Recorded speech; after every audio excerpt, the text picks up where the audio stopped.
কল্পনা করুন সেই দিনের কথা যখন সূর্য থাকবে মানুষের মাথার একদম কাছে, তীব্র গরমে ঘামতে থাকবে মানুষ, চারদিকে থাকবে হাহাকার। সেই ভয়াবহ দিনে আল্লাহর আরশের ছায়া ছাড়া আর কোনো ছায়া থাকবে না। কিন্তু জানেন কি, 7 শ্রেণীর বিশেষ মানুষকে আল্লাহ সেদিন তার নিজের আরশের নিচে ছায়া দেবেন। কারা সেই ভাগ্যবান?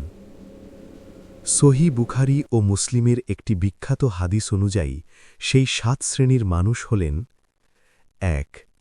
ন্যায়পরায়ণ শাসক, যিনি ক্ষমতা হাতে পেয়েও ইনসাফ কায়েম করেন এবং কারও ওপর জুলুম করেন না।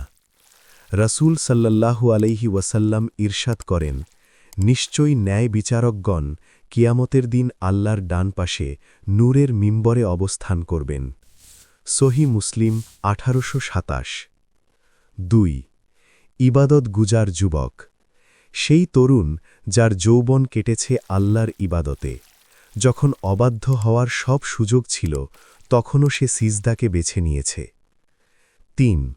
মসজিদের সাথে হৃদয়ের টান, এমন ব্যক্তি যার অন্তর মসজিদের সাথে লেগে থাকে। এক সালাত শেষ করে অন্য সালাতের জন্য সে ব্যাকুল থাকে। 4.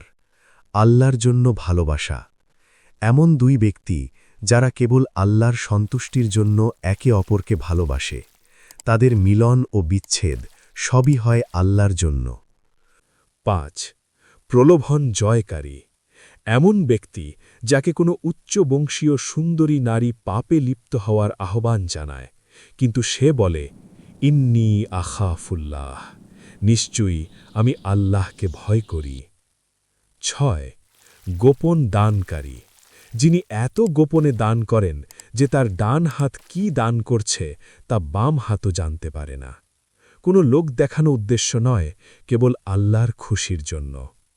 পবিত্র কুরআনে আল্লাহ তাআলা বলেন, যদি তোমরা প্রকাশ্যে দান করো তবে তা ভালো, আর যদি গোপনে করো এবং অভাবগ্রস্তকে দাও তবে তা আপনাদের জন্য আরও উত্তম। সূরা বাকারা 271। 7. নির্জনে অশ্রু বিসর্জনকারী, যে ব্যক্তি নির্জনে আল্লাহকে স্মরণ করে এবং তার ভয়ে চোখের পানি ফেলে। কেউ দেখছে না, কিন্তু আল্লাহর ভয়ে তার হৃদয় কেঁপে ওঠে। কিয়ামতের সেই কঠিন দিনে আমরা কি এই তালিকায় নিজেদের নাম লেখাতে চাই না? একটু চিন্তা করে দেখুন তো, এই 7টি গুণের মধ্যে কয়টি আপনার মাঝে আছে? সময় এখনও শেষ হয়ে যায়নি।